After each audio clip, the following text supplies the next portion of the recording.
السلام علیکم ورحمۃ اللہ تعالی وبرکاتہ۔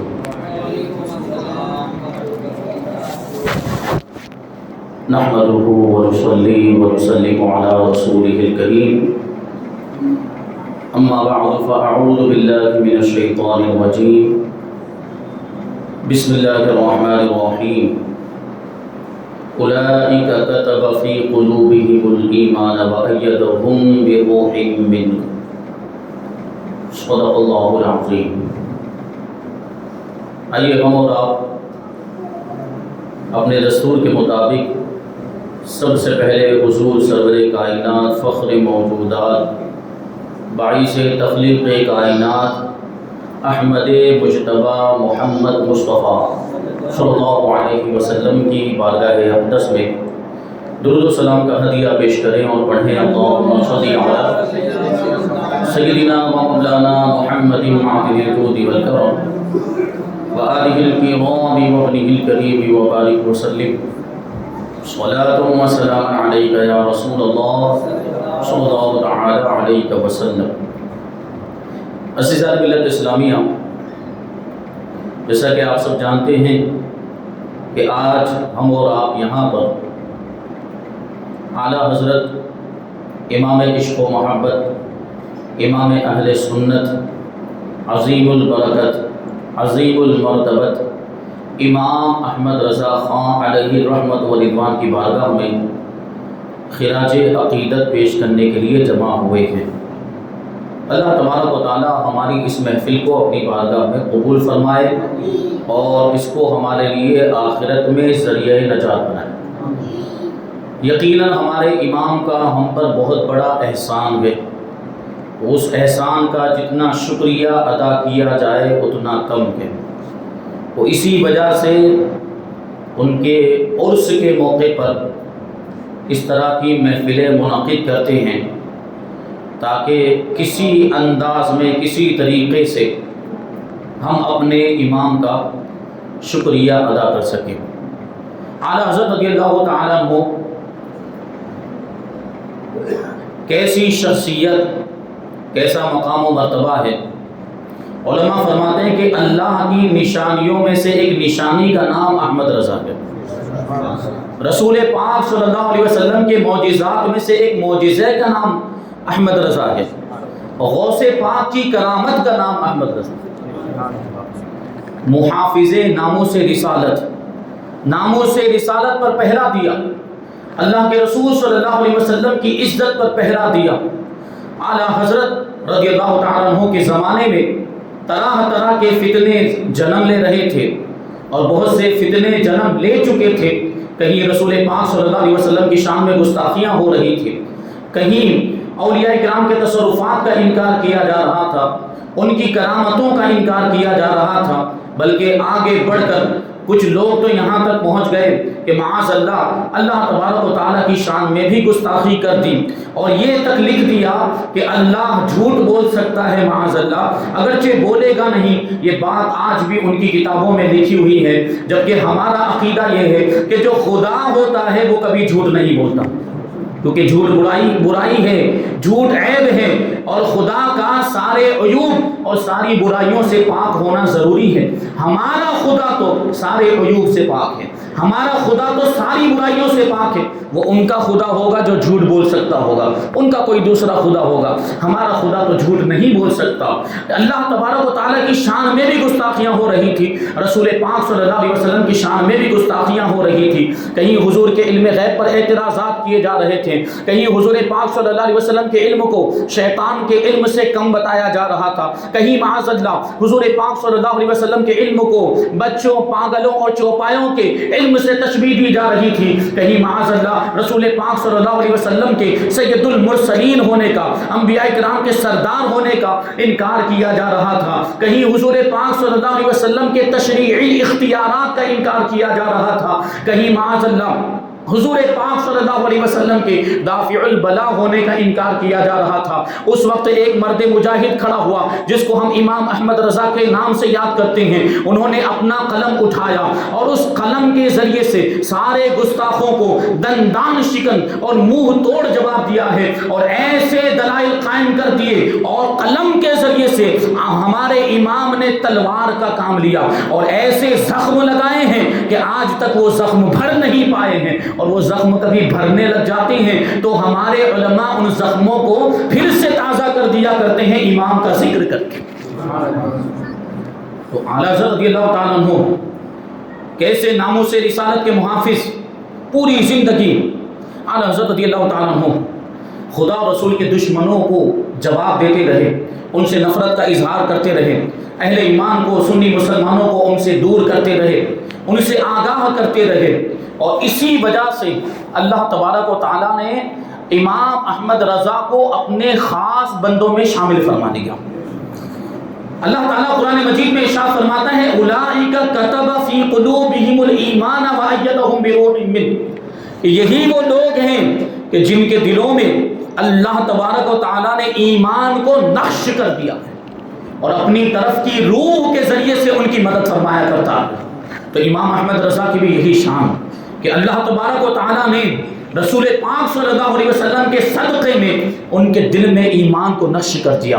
خود امام احمد رضا خان رضی اللہ تعالیٰ عنہ ارشاد فرماتے ہیں کہ اگر میرے دل کے 2 ٹکڑے کیے جائیں تو ایک ٹکڑے پر اگر لا الہ الا اللہ لکھا ہوگا تو دوسرے ٹکڑے پر محمد الرسول اللہ لکھا ہوگا۔ جو حضور مفتی اعظم ہند نے جو شعر کہا، خدا ایک پر ہو تو ایک پر محمد، خدا ایک پر ہو تو ایک پر محمد، اگر قلب اپنا 2 پارا کروں میں۔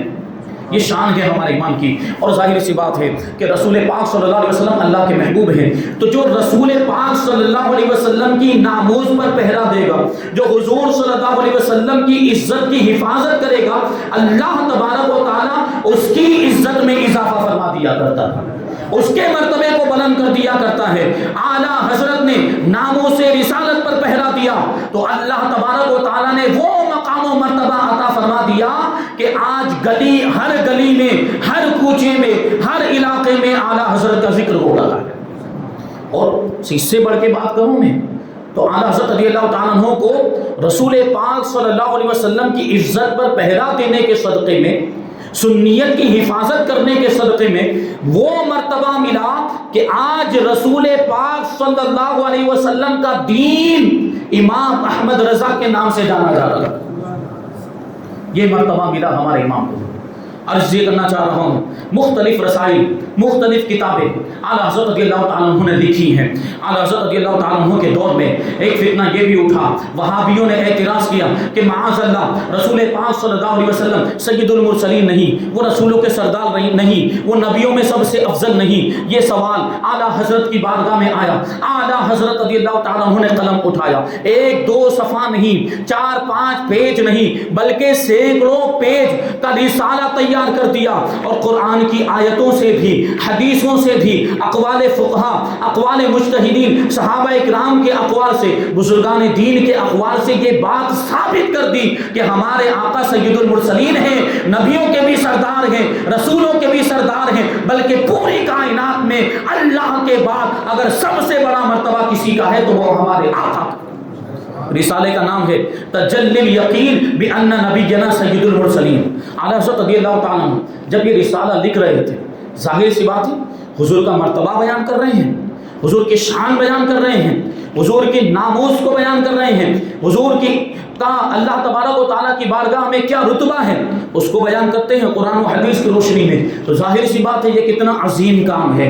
جب یہ کام اعلیٰ حضرت رضی اللہ تعالیٰ عنہ کر رہے تھے، جب یہ رسالہ لکھ رہے تھے، یہ رسالہ فتاوی رضویہ جدید جو 30 جلدوں والی ہے، اس کی 30ویں جلد کے اندر یہ رسالہ موجود ہے۔ نام آپ یاد رکھنا چاہیں، یاد رکھ سکتے ہو تو یاد رکھ لیں، رسالے کا نام ہے تجلی الیقین بان نبینا سید المرسلین۔ 129 نمبر صفحہ سے یہ رسالہ شروع ہوتا ہے، 266 62 پہ جا کر یہ ختم ہوتا ہے. اتنا طویل رسالہ چھوٹی کتاب کو کہا جاتا ہے، لیکن یہ رسالہ ایسا ہے کہ اگر اس کو فتاوی رضویہ سے نکال کر الگ سے اس کو شائع کیا جائے تو ایک پوری کتاب بن جائے. تو اسی رسالے کے اختتام پر لکھتے ہیں، آخر میں جب ختم شد لکھا، جہاں پہ رسالہ ختم ہوا، تو اعلیٰ حضرت رضی اللہ تعالیٰ عنہ نے لکھا کہ اس رسالے کی تصنیف کے زمانے میں جب یہ رسالہ میں لکھ رہا تھا تو میں نے ایک خواب دیکھا. میں کیا دیکھتا ہوں کہ میری مسجد کے اندر دو وہابی آئے، رسول پاک صلی اللہ علیہ وسلم کی شان میں گستاخی کرنے والے آئے، اور مجھ سے حضور پاک صلی اللہ علیہ وسلم کی شان، آپ کے مقام و مرتبے کے بارے میں بحث کرنے لگے. میں نے ان کو ایسے دلائل دیے کہ وہ چپ ہو گئے اور خائب و خاسر ہو کر، نامراد ہو کر واپس چلے گئے. پھر میں نے اپنے گھر جانے کا قصد کیا، میں نے اپنے گھر جانے کا ارادہ کیا. میری جو مسجد ہے وہ شارع عام سے، یعنی عام سڑک سے بالکل ملی ہوئی ہے. مسجد کا دروازہ صرف چند سیڑھیاں اترے تو سڑک پر پہنچ جائیں. اعلیٰ حضرت رضی اللہ تعالیٰ عنہ فرماتے ہیں کہ میں دروازے کے قریب پہنچا، مسجد کے دروازے کے قریب پہنچا تو میں کیا دیکھتا ہوں، وہ اسی مسجد کے بارے میں فرماتے ہیں کہ اس مسجد کے جنوب میں ہندوؤں کا ایک مندر بھی تھا اور ہندوؤں کا ایک کنواں بھی بنا ہوا تھا. اعلیٰ حضرت رضی اللہ تعالیٰ عنہ فرماتے ہیں کہ جب میں سیڑھیاں اترنے لگا تو میں نے کیا دیکھا کہ بائیں طرف سے ایک سورنی آئی، ایک مادہ خنزیر آئی، اس کے ساتھ اس کا ایک بچہ بھی تھا، اور وہ قریب آئی تو اس کا جو بچہ تھا، خنزیر کا جو بچہ تھا، اس نے مجھ پر حملہ کرنا چاہا. وہ مجھ پر حملہ کرنے کے لیے دوڑا تو اس کی ماں جو تھی وہ دوڑ کر اس کے قریب آئی اور اس کو مجھ پر حملہ کرنے سے روک دیا. اور پھر وہ مادہ خنزیر جو تھی، جو سورنی تھی، وہ اپنے بچے سے کہنے لگی کہ تو ان پر حملہ مت کر، یہ تو وہ شخص ہے کہ ہم سے بڑے لوگ اس کے پاس آئے تھے اور وہ جیت نہیں پائے، تو کیسے حملہ کر سکتا ہے. اتنا کہنے کے بعد وہ خنزیرنی بھی وہاں سے چلی گئی، وہ سورنی بھی وہاں سے چلی گئی، اور وہ اس کا بچہ بھی وہاں سے آگے مندر کی طرف روانہ ہو گیا. اعلیٰ حضرت رضی اللہ تعالیٰ عنہ نے اس سے یہ نتیجہ نکالا کہ میرا یہ رسالہ رسول پاک صلی اللہ علیہ وسلم کی بارگاہ میں مقبول ہو گیا. آگے لکھتے ہیں کہ اس سے پہلے ایک خواب اور میں نے دیکھا کہ میں اپنے گھر کے پھاٹک کے قریب کھڑا ہوں، اور میرے گھر کا پھاٹک بھی یہ سڑک کے بالکل متصل تھا، سڑک سے بالکل جڑا ہوا تھا، قریب تھا. میں دیکھ رہا ہوں خواب کے اندر کہ میرے ہاتھ میں ایک فانوس ہے. پرانے زمانے میں جو فانوس جلتے تھے آپ نے دیکھا ہو، وہ کانچ کا ایک برتن ہوتا تھا گلاس نما، اس کے اندر موم بتی رکھ دی جاتی تھی یا اس کے اندر دیا رکھ دیا جاتا تھا اور اس کو جلایا جاتا تھا، اسی کو فانوس کہا جاتا ہے.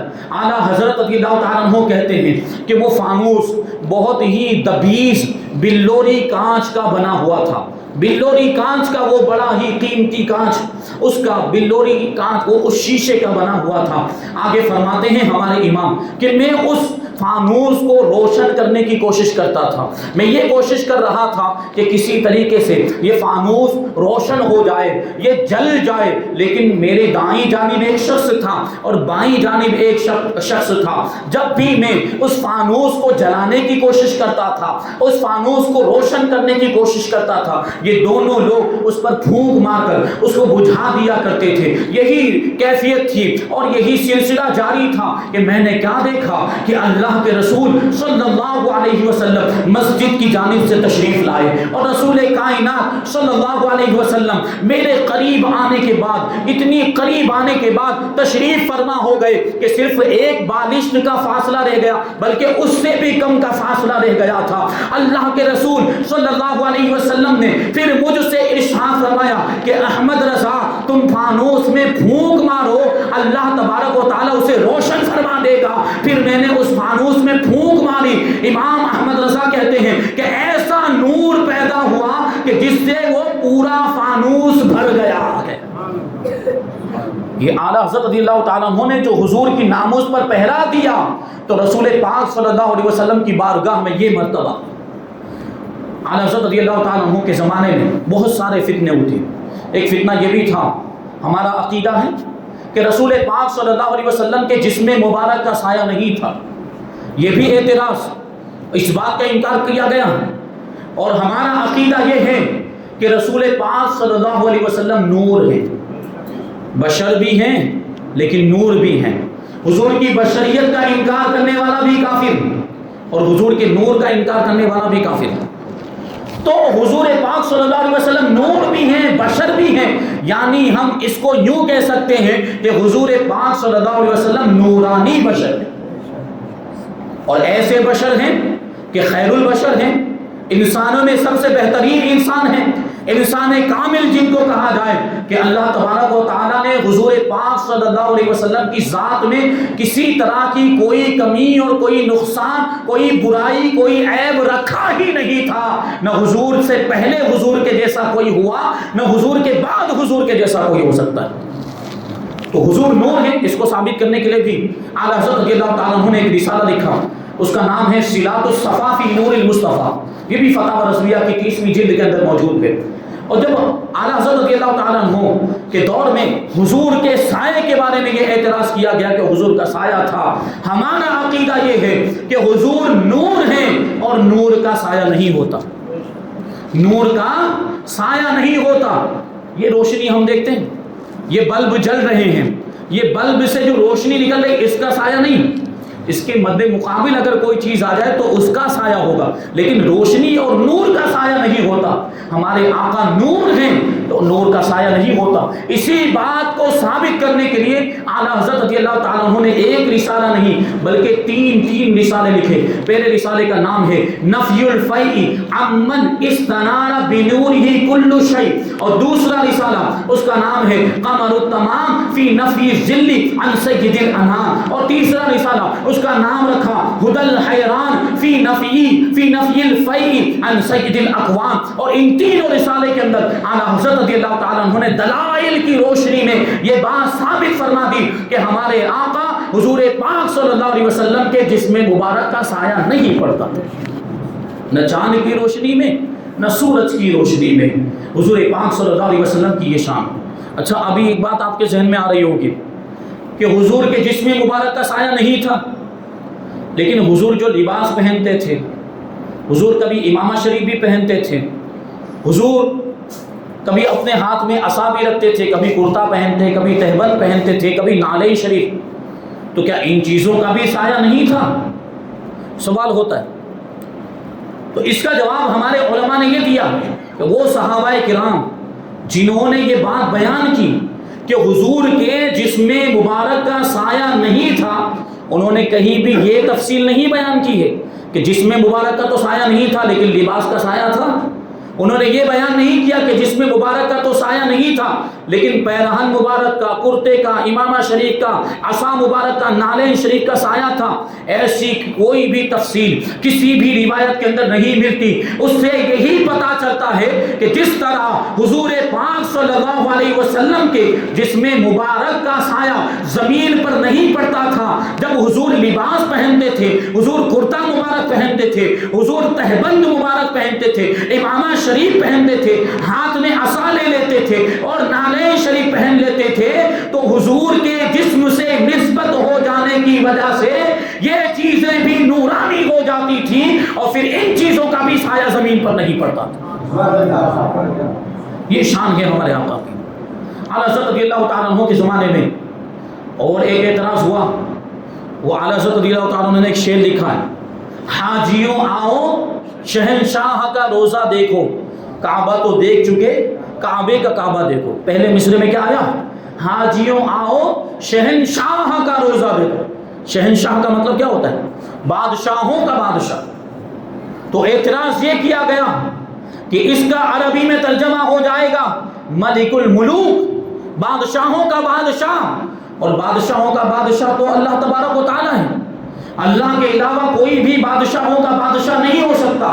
یہ اعتراض کیا گیا حضور پاک صلی اللہ علیہ وسلم پر اور اعلیٰ حضرت کے اس شعر پر، تو اعلیٰ حضرت نے اپنا قلم اٹھایا اور رسالہ لکھا، اس کا نام رکھا فقہ شہنشاہ وَأَنَّ الْقُلُوبَ بِيَدِ الْمَحْبُوبِ بِعَطَاءِ اللَّهِ، اور یہ رسالہ لکھا اور دلائل کی روشنی میں یہ بات ثابت کر دی کہ اللہ تبارک و تعالیٰ نے حضور پاک صلی اللہ علیہ وسلم کو پوری زمین کا اور پوری کائنات کا سارے جہانوں کا مالک و مختار بنایا ہے۔ اللہ تبارک و تعالیٰ مالک ہے اور حضور اللہ تبارک و تعالیٰ خالق ہے، اور اللہ تبارک و تعالیٰ نے اپنی سلطنت کا بادشاہ حضور کو بنا دیا ہے، اور حضور کو جو شہنشاہ کہا جاتا ہے تو وہ دنیا کے بادشاہوں کے مقابلے میں کہا جاتا ہے، اللہ کے مقابلے میں نہیں کہا جاتا۔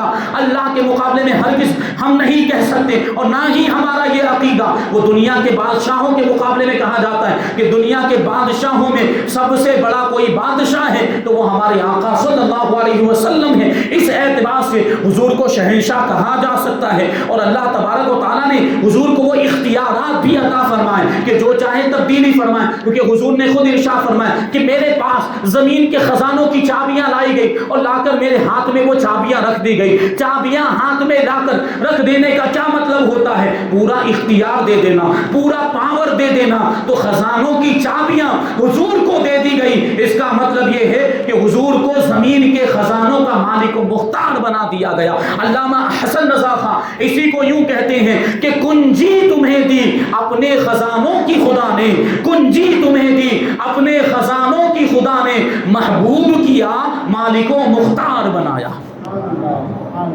یہ شان ہے۔ اعلیٰ حضرت رضی اللہ تعالیٰ عنہ نے بہت ساری باتیں ہیں جن کو بیان کیا جا سکتا ہے۔ جب حضور کے دافع البلا ہونے پر اعتراض ہوا کہ حضور پاک صلی اللہ علیہ وسلم معاذ اللہ کسی کی مدد نہیں کر سکتے، بلا کو دور نہیں کر سکتے، یہ سوال آیا، اور یہ بات آئی کہ حضور پاک صلی اللہ علیہ وسلم مصیبتوں کو دور نہیں کر سکتے، تو اعلیٰ حضرت رضی اللہ تعالیٰ عنہ نے رسالہ لکھا الامن والعلا لناعت المصطفیٰ بدافع البلا، اور اس میں یہ بات ثابت کر دی کہ حضور پاک صلی اللہ علیہ وسلم کو اللہ تبارک و تعالیٰ نے یہ طاقت عطا فرمائی کہ آپ فریاد کرنے والوں کی فریاد کو سنتے ہیں، ان کی حاجتوں کو بھی پورا کرتے ہیں، ان کی ضرورتوں کو بھی پورا کرتے ہیں، ان کی مصیبتوں کو بھی دور کرتے ہیں، ان کی بلاؤں کو بھی دور کرتے ہیں، اور ان کی مشکلات کو بھی آسان فرما دیا کرتے ہیں۔ یہ ہمارے امام ہیں اور مجدد ہیں۔ مجدد دین و ملت کہا جاتا ہے۔ مجدد کے لیے کچھ لوازم ہوتے ہیں، کچھ تقاضے ہوتے ہیں۔ مجدد کا مطلب ہی ہوتا ہے دین کی تجدید کرنے والا۔ وہ احکام جن پر لوگوں نے عمل کرنا چھوڑ دیا ہو، ان احکام پر لوگوں کو عمل کی ترغیب دیتا ہے مجدد۔ وہ سنتیں جو مردہ ہو گئی ہوں، ان سنتوں کو زندہ کرتا ہے مجدد۔ فتنے پھیل رہے ہوں، گستاخیاں ہو رہی ہوں، تو گستاخیوں کا جواب دیتا ہے مجدد۔ تو اعلیٰ حضرت رضی اللہ تعالیٰ عنہ مجدد ہیں۔ تو مجدد ہونے کے لیے ضروری ہے کہ پھر ذہانت بھی ویسی ہو، ذہن بھی ویسا ہو، کیونکہ دلائل دینے ہیں لوگوں کو، ان کی دلیلوں کا، ان کے اعتراضات کا جواب بھی دینا ہے، حدیثیں بھی پڑھنی ہیں، حدیثیں لکھنی بھی ہیں، ہزاروں حدیثیں اعلیٰ حضرت رضی اللہ تعالیٰ عنہ کو یاد ہیں، قرآن کی آیتیں تو یاد ہیں، حدیثیں بھی یاد ہیں۔ اللہ تبارک و تعالیٰ نے کیسی ذہانت عطا فرمائی تھی اور کیسا حافظہ عطا فرمایا تھا، کیسی قوت یادداشت عطا فرمائی تھی۔ اعلیٰ حضرت رضی اللہ تعالیٰ عنہ کو ہزاروں سینکڑوں حدیثیں زبانی یاد تھی، اور اس کے علاوہ قرآن کی تقریباً ساری آیتیں یاد تھی، اور فقہائے کرام کے اقوال بھی زبانی یاد تھے، اور بڑی بڑی کتابیں اعلیٰ حضرت رضی اللہ تعالیٰ عنہ کو ازبر تھی۔ اعلیٰ حضرت رضی اللہ تعالیٰ عنہ بسا اوقات کتابیں دیکھے بغیر وہ کتابوں کی عبارتیں فتووں کے اندر اور کتابوں کے اندر نقل کر دیا کرتے۔ ایک واقعہ عرض کروں اعلیٰ حضرت رضی اللہ تعالیٰ عنہ کی ذہانت کے تعلق سے کہ کیسا حافظہ اور کیسی قوت یادداشت تھی۔ حضرت علامہ و مولانا وسیع احمد محدث سورت کے رہنے والے تھے، بعد میں ہجرت کر کے دہلی گئے، پھر وہاں سے پیلی بھیت تشریف لے گئے، وہیں پر سکونت اختیار کر لی، وہیں پر آج آپ کا مزار پاک موجود ہے حضور محدث سورتی کا۔ کبھی موقع ملا تو ان کے بارے میں بیان کیا جائے گا۔ اعلیٰ حضرت سے عمر میں بڑے تھے لیکن بڑی عقیدت رکھتے تھے، بڑی محبت رکھتے تھے۔ ہر جمعرات کو اعلیٰ حضرت سے بریلی شریف میں ملاقات کرنے کے لیے حاضر ہوتے تھے، اور کبھی کبھی اعلیٰ حضرت رضی اللہ تعالیٰ عنہ بھی پیلی بھیت تشریف لے جاتے تھے حضرت محدث سورتی سے ملاقات کرنے کے لیے۔ بڑی اچھی دوستی تھی، آپس میں بہت اچھی محبت تھی اور بڑا ہی گہرا تعلق تھا۔ ایک مرتبہ اعلیٰ حضرت رضی اللہ تعالیٰ عنہ بریلی شریف سے پیلی بھیت حضرت علامہ وسیع احمد محدث سورتی رحمۃ اللہ تعالیٰ علیہ کے دولت خانے پر تشریف لے گئے، اور وہاں ان کا ایک کتب خانہ تھا، وہاں ان کی ایک لائبریری تھی۔ اعلیٰ حضرت رضی اللہ تعالیٰ عنہ اکثر و بیشتر اپنی جیب خاص سے پیسے نکال کر ایک مخصوص رقم نکال کر کتابیں خریدا کرتے تھے. اعلیٰ حضرت کی بھی بریلی شریف کے اندر بہت بڑی لائبریری تھی, لیکن اعلیٰ حضرت رضی اللہ تعالیٰ عنہ نے حضرت محدث سورتی کی لائبریری میں ایک کتاب دیکھی, اس کا نام تھا عقود الدریہ فی تنقیح الفتاوی الحامدیہ. یہ کتاب اعلیٰ حضرت رضی اللہ تعالیٰ عنہ کے کتب خانے میں نہیں تھی, اور بہت ساری کتابیں موجود تھی, لیکن صرف یہ کتاب اعلیٰ حضرت رضی اللہ تعالیٰ عنہ کی لائبریری میں موجود نہیں تھی. اعلیٰ حضرت رضی اللہ تعالیٰ عنہ نے محدث سورتی سے فرمایا کہ ہم جب بریلی شریف کو واپس ہونے لگے تو یہ کتاب ہمارے ساتھ کر دینا, ہم لے کر جائیں گے اور اس کا مطالعہ کریں گے. حضور محدث سورتی نے عرض کیا کہ حضور کتاب لے کر تو جائیں, لیکن جب آپ اس کا مطالعہ کر لیں, جب آپ اس کو پڑھ لیں, جب آپ کا کام ہو جائے تو یہ کتاب ہمیں واپس کر دیجئے گا, واپس بھیج دیجئے گا, کیونکہ آپ کے پاس تو کتابوں کی کمی نہیں ہے, آپ کے پاس تو بہت زیادہ کتابیں ہیں, میرے پاس یہی گنتی کی چند کتابیں ہیں, اور انہی کتابوں کے ذریعے سے میں فتوے لکھا کرتا ہوں. اس لیے جب آپ کا کام ہو جائے تو یہ کتاب آپ مجھے واپس کر دینا. اعلیٰ حضرت رضی اللہ تعالیٰ عنہ نے کہا ٹھیک ہے, کتاب واپس کر دی جائے گی. اعلیٰ حضرت رضی اللہ تعالیٰ عنہ دوسرے دن واپس جانے والے تھے, لیکن کیا ہوا کہ ایک مرید آئے, اور ان مرید نے آنے کے بعد اعلیٰ حضرت رضی اللہ تعالیٰ عنہ کو دوسرے دن کی دعوت دے دی. اب دوسرے دن کی دعوت جب مل گئی تو اعلیٰ حضرت رضی اللہ تعالیٰ عنہ کو رکنا پڑ گیا. وہ رات بھی اعلیٰ حضرت رضی اللہ تعالیٰ عنہ نے پیلی بھیت کے اندر ہی قیام کیا. اب وہ کتاب تو مل چکی تھی. اعلیٰ حضرت رضی اللہ تعالیٰ عنہ دوسرے دن بھی وہاں رکے, اور ظہر کی نماز ہو جانے کے بعد گاڑی کا ٹائم تھا, وہاں سے واپس لوٹنے کا ٹائم تھا. اعلیٰ حضرت رضی اللہ تعالیٰ عنہ جب واپس ہونے کا وقت آیا, سامان تیار کرنے لگ گئے. سامان تیار ہو گیا, لیکن وہ کتاب عقود الدریہ جس کا نام تھا, اپنے خادم سے کہتے ہیں کہ یہ کتاب لے جا کر حضرت مولانا وسیع احمد کو واپس کر دو. اب علامہ وسیع وہ خادم ملک العلماء ظفر الدین بہاری رضی اللہ تعالیٰ عنہ وہ کتاب لے کر حضور محدث سورتی کی بارگاہ میں پہنچے, اور حضرت محدث سورتی بھی تیاری کر رہے تھے, باہر نکل رہے تھے زنان خانے سے, کیونکہ ان کو اسٹیشن پر چھوڑنے کے لیے بھی جانا تھا, اعلیٰ حضرت رضی اللہ تعالیٰ عنہ کو رخصت کرنے کے لیے جانا تھا, اس لیے وہ بھی تیاری کر رہے تھے. وہ سامنے سے آئے, حضرت ملک العلماء ظفر الدین بہاری رحمۃ اللہ تعالیٰ علیہ نے وہ کتاب حضرت محدث سورتی کے سامنے پیش کی, اور کہا کہ اعلیٰ حضرت رضی اللہ تعالیٰ عنہ نے کہا ہے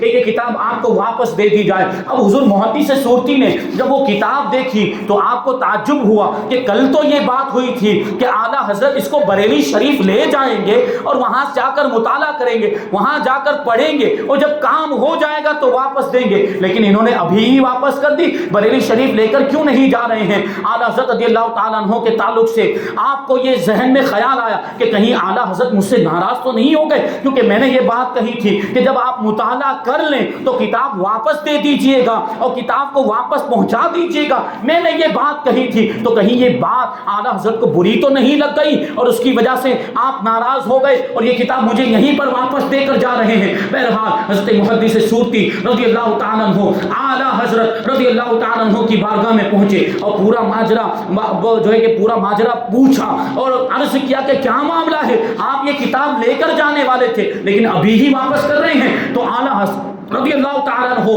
ارشاد فرماتے ہیں کہ میں شام کو جانے والا تھا, اس وقت یہ ارادہ تھا کہ لے کر جاؤں گا, لیکن اب میں ایک دن اور رک گیا تو مجھے ایک رات بھی مل گئی, اور آج صبح کا وقت بھی مل گیا. تو کل پوری رات میں اور صبح کے تھوڑے سے وقت میں نے پوری کتاب کو پڑھ لیا, اور الحمدللہ ایسا پڑھا ہے کہ 3-4 مہینے تک اگر ضرورت پڑی تو اس کی عبارت, اس کا متن, اس کا ٹیکسٹ لفظ بلفظ فتوے میں نقل کر سکتا ہوں. اور جہاں تک مفہوم کا معنی, مفہوم کی بات ہے, جہاں تک اس کے مطلب کی بات ہے, وہ تو انشاءاللہ پوری زندگی ذہن میں محفوظ ہو گیا. وہ کتاب تقریباً 2 جلدوں کے اندر سینکڑوں صفحات پر مشتمل تھی. ہمیں چھوٹا سا رسالہ دے دیا جائے, چھوٹے سے رسالے کی بات کرتے ہیں, اگر ہمیں 10 سورتیں یاد کرنے کے لیے دے دی جائے علم ترہ سے لے کر والناس تک, ہماری یاد کرنے میں ناک میں دم آ جاتا ہے. لیکن وہ امام ہیں, امام اہل سنت ہیں, وہ مجدد دین و ملت ہیں, ان کو یہ مرتبہ اللہ تبارک و تعالیٰ نے عطا فرمایا, تو پھر ذہانت اور حافظہ بھی ویسا عطا فرمایا. اور بچپن ہی سے حافظہ اتنا زیادہ مضبوط تھا. بچپن میں جب مدرسے میں پڑھنے کے لیے جاتے تھے, استاد سبق پڑھاتے, سبق پڑھنے کے بعد 1 بار 2 بار دیکھ لیتے تھے, پورا سبق یاد ہو جاتا تھا. 1 بار 2 بار دیکھتے, اور پھر استاذ کے پاس جا کر ٹو بٹو لفظ ب لفظ سبق کو سنا دیا کرتے تھے۔ ایک مرتبہ تو وہ استاذ کو بڑا تعجب ہوا، یہ کیا معاملہ ہے؟ تو اعلیٰ حضرت رضی اللہ تعالیٰ عنہ کو ایک بند کمرے میں لے کر گئے اور پوچھنے لگے بیٹا بتاؤ تم انسان ہو کہ جنات ہو؟ مجھے پڑھانے میں دیر لگتی ہے لیکن تمہیں یاد کرنے میں دیر نہیں لگتی۔ یہ شان تھی ہمارے امام کی، قوت حافظہ، اور کیسی سمجھداری اور کیسی ہوش مندی کہ بچپن ہی سے ولایت کے آثار آپ کی پیشانی سے ظاہر ہونے لگے تھے۔ وہ آپ نے واقعہ سنا ہوگا کہ استاذ پر ہی اعتراض کر دیا تھا۔ پہلی مرتبہ مدرسے میں پہنچے، پہلی مرتبہ بسم اللہ خوانی ہوئی، استاذ نے پہلی مرتبہ بھی بسم اللہ پڑھایا، الف با تا سا پڑھایا گیا، اور ہم دیکھتے ہیں تختی کے اندر الف با تا سا، پھر آخر میں لام الف آتا ہے، واقعہ سنا ہوگا آپ نے، لام الف آتا ہے۔ تو اعلیٰ حضرت رضی اللہ تعالیٰ عنہ نے اسی وقت استاذ پر اعتراض، ہمارے آپ کے بچے مدرسے میں جاتے ان کو کچھ بھی سمجھ میں نہیں آتا، الف کیا اور با کیا ہے کوئی لینا دینا نہیں ہوتا، لیکن یہ امام ہیں جو آگے چل کے مجدد بننے والے ہیں، تو بچپن ہی سے اللہ تبارک و تعالیٰ نے وہ صلاحیتیں عطا فرمائی تھی۔ تو اعتراض کر دیا کہ یہ لام الف یہ کیوں دوبارہ کیوں آیا؟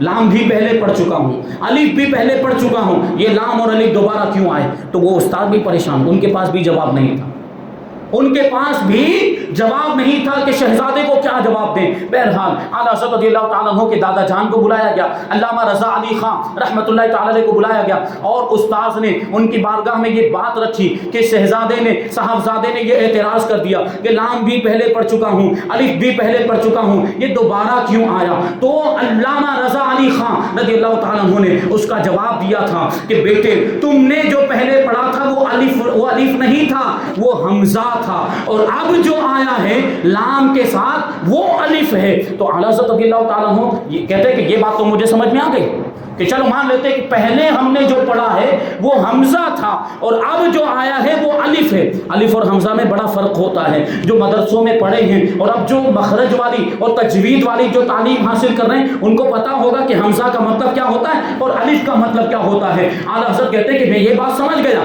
کہ وہ پہلے جو تھا وہ حمزہ تھا اور لام کے ساتھ جو آیا ہے وہ الف ہے، لیکن اب میرا سوال یہ ہے کہ لام الف کے ساتھ لام ہی کو کیوں لایا گیا؟ الف کے ساتھ کوئی بھی حرف لایا جا سکتا تھا، الف کے ساتھ با بھی لایا جا سکتا تھا، الف کے ساتھ تا سے لے کر یا تک کوئی دوسرا حرف لے کر آ جاتے تو کام چل جاتا، یہی بات واضح ہو جاتی، تو یہ لام ہی کیوں لایا گیا؟ سوچنے جیسی بات ہے۔ بچپن ابھی پہلی مرتبہ 4 سال 4 مہینے 4 دن کی عمر ہے، پہلی مرتبہ مدرسے میں پہنچے ہیں اور ذہانت کا یہ عالم ہے، کیسے کیسے اعتراض کر رہے ہیں کہ بڑے بڑے عالموں کے ذہن میں بھی وہ بات نہ آئے، وہ چھوٹی سی عمر میں ہمارے امام ایسا اعتراض کر رہے ہیں۔ علامہ رضا علی خان نے جواب دیا کہ دیکھو بیٹا لام میں اور الف میں بہت زیادہ مناسبت ہے، آپ نے یہی سوال پوچھا ہے نا کہ الف کے ساتھ کوئی دوسرا حرف بھی آ سکتا تھا لیکن الف کے ساتھ لام ہی کو کیوں لایا گیا؟ تو غور کرو تمہیں پتا چل جائے گا کہ لام میں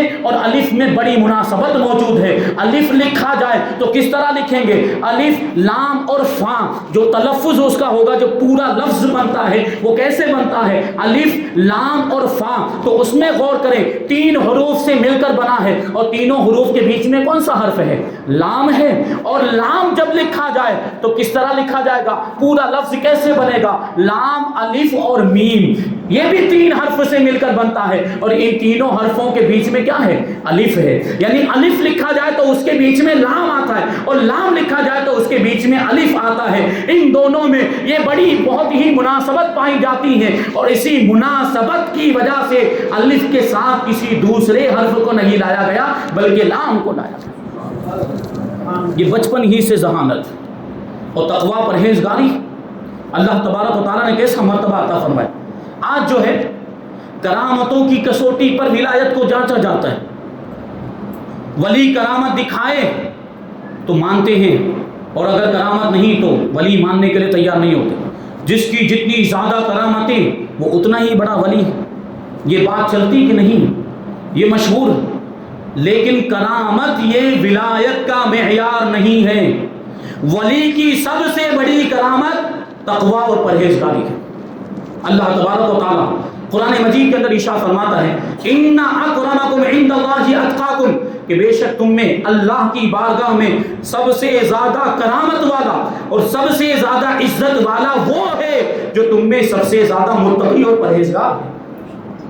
حضور پاک صلی اللہ علیہ وسلم نے فتح مکہ کے دن ارشاد فرمایا تھا کہ کسی عربی کو کسی عجمی پر، کسی عجمی کو کسی عربی پر، کسی گورے کو کسی کالے پر اور کسی کالے کو کسی گورے پر کوئی فضیلت نہیں ہے، اگر فضیلت ہے تو وہ تقوی اور پرہیزگاری کی بنیاد پر ہے۔ جو جتنا زیادہ متقی اور پرہیزگار ہوگا اس کا مرتبہ اتنا ہی زیادہ ہوگا۔ تو تقوی اور پرہیزگاری، تقوی مطلب اللہ سے ڈرنا اور اللہ کی نافرمانی سے بچنا، یہ تقوی پرہیزگاری ہے۔ یہ ولی کی سب سے بڑی کرامت ہوا کرتی۔ اعلیٰ حضرت رضی اللہ تعالیٰ عنہ کی زندگی میں وہ ظاہری کرامتیں بھی ہیں، سینکڑوں کی تعداد میں ہیں، اور اتنی زیادہ کرامتیں ہیں کہ کتابیں بھری ہوئی ہیں۔ وہ کرامتیں 120 سے زیادہ، کل جو باردولی کے اندر بیان ہوا اس میں اعلیٰ حضرت رضی اللہ تعالیٰ عنہ کی کرامتیں بیان کی گئی، یوٹیوب پر اپلوڈ کیا گیا۔ آپ سننا چاہیں تو یوٹیوب پر جا کر اس کو سن سکتے ہیں۔ اس میں اعلیٰ حضرت رضی اللہ تعالیٰ عنہ کی ظاہری کرامت، محسوس کرامتیں بھی بیان کی گئی ہے، لیکن ابھی میں جو ذکر کر رہا ہوں وہ اس کرامت کا ذکر کر رہا ہوں جس کو کرامت معنویہ کہا جاتا ہے، جس کو استقامت علی الدین کہا جاتا ہے، جس کو تسلف فی الدین کہا جاتا ہے، جس کو قلب کی صفائی کہا جاتا ہے، جس کو تزکیہ نفس کہا جاتا ہے، جس کو تقوی و پرہیزگاری کہا جاتا ہے۔ ہمارے امام تقوی و پرہیزگاری میں بھی بڑا اونچا مقام رکھتے اور بچپن ہی سے اللہ کا خوف دل کے اندر۔ ایک مرتبہ رمضان میں روزہ رکھا تھا بچپن کے عالم میں۔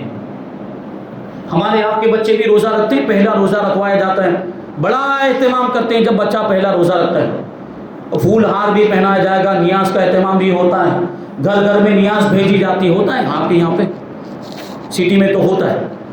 بہرحال انس رضی اللہ تعالیٰ عنہ نے بھی پہلی مرتبہ روزہ رکھا تھا۔ شام کے وقت آپ کے والد ماجد حضرت علامہ نقی علی خان رحمۃ اللہ تعالی علیہ حضرت رضی اللہ تعالیٰ عنہ کو ایک کمرے کے اندر لے کر گئے۔ گرمی کا موسم تھا، سخت گرمی پڑ رہی تھی۔ اس کمرے کے اندر فیرنی کی پیالیاں رکھی ہوئی تھی، دروازہ بند کر دیا، کھڑکیاں بند کر دی، اور ایک فیرنی کی پیالی لے کر والد ماجد اعلیٰ حضرت رضی اللہ تعالیٰ عنہ کے، وہ فیرنی کی پیالی، چھوٹے سے بچے ہیں اعلیٰ حضرت، وہ فیرنی کی پیالی اعلیٰ حضرت رضی اللہ تعالیٰ عنہ کے سامنے کرتے ہوئے ارشاد فرماتے کہ بیٹا یہ فیرنی ہے، کھا لو۔ تو اعلیٰ حضرت کیا جواب دیتے ہیں؟ چھوٹی سی عمر ہے۔ اعلیٰ حضرت رضی اللہ تعالیٰ عنہ جواب دیتے کہ ابا جان میں نے تو روزہ رکھا ہے، میں کیسے کھا سکتا ہوں، کیونکہ روزے کی حالت میں کھانا پینا جائز نہیں، روزہ ٹوٹ جاتا ہے۔ تو اعلیٰ حضرت رضی اللہ تعالیٰ عنہ کے والد ماجد ارشاد فرماتے ہیں بیٹا دیکھو یہاں کوئی دیکھنے والا نہیں، میں نے دروازہ بھی بند کر دیا ہے، میں نے کھڑکی بھی بند کر دی، تم کھا لو گے، کسی کو پتہ نہیں چلے گا کہ تم نے فیرنی کھائی ہے۔ اعلیٰ حضرت رضی اللہ تعالیٰ عنہ چھوٹی سی عمر میں جواب دیتے ہیں کہ ابا جان کوئی دیکھنے والا نہیں ہے، کوئی انسان نہیں دیکھ رہا ہے، لیکن جس کے لیے روزہ رکھا ہے وہ تو دیکھ رہا ہے نا۔ یہ بچپن میں روزے کا عالم، بچپن سے ہی روزے کی پابندی، اسی وجہ سے آخری عمر تک روزے کی پابندی کرتے رہے، یہاں تک کہ جب ضعیفی آ گئی اور بزرگی کے عالم میں کمزوری آ گئی، اس کمزوری میں بھی اعلیٰ حضرت رضی اللہ تعالیٰ عنہ روزے رکھا کرتے تھے۔ اتنی زیادہ کمزوری کہ ڈاکٹر منع کر دیتے تھے، طبیب اور حکیم منع کر دیتے تھے کہ روزہ رکھیں گے تو بہت زیادہ نقصان ہوگا، لیکن اس کے باوجود پورے رمضان کے روزے رکھتے تھے، اور بسا اوقات تو نینی تال ٹھنڈے موسم میں جا کر بھی روزے رکھے ہیں ہمارے امام نے۔ ہم اور آپ تھوڑا سا کچھ ہو جائے، تھوڑی سی کوئی تکلیف ہو جائے، ہلکا سا بخار آ گیا، سر میں درد، روزہ چھوڑ دیتے ہیں۔ بڑے طاقتور ہیں، تندرست ہیں اور توانا ہیں، نوجوانی کا عالم ہے، پھر بھی ہمارے بہت سے ایسے بھائی جو رمضان میں روزے نہیں رکھتے اور اعلیٰ حضرت رضی اللہ تعالیٰ عنہ کو ماننے کا دعویٰ کرتے ہیں۔ ہمارے امام کی زندگی سے ہمیں یہ سبق حاصل کرنا چاہیے کہ بچپن میں بھی روزے رکھے، بڑھاپے میں بھی روزے رکھے، تو جوانی میں روزے نہیں رکھے ہوں گے۔ یہ ہمارے امام کا تقویٰ، امام کی پرہیزگاری ہے۔ اعلیٰ حضرت رضی اللہ تعالیٰ عنہ کی بارگاہ میں ایک مرتبہ ایک شخص آئے مٹھائی کا مٹکا لے کر، وہ بدایونی پیڑے لے کر آئے۔ اس زمانے میں یہ باکس وغیرہ نہیں ہوتے تھے مٹھائی کے، تو مٹی کے برتن اور مٹکے وغیرہ میں یہ مٹھائیاں ایک دوسرے تک پہنچائی جاتی تھی۔ تو وہ مٹھائی کا مٹکا لے کر آئے، اعلیٰ حضرت رضی اللہ تعالیٰ عنہ کی بارگاہ میں پیش کیا۔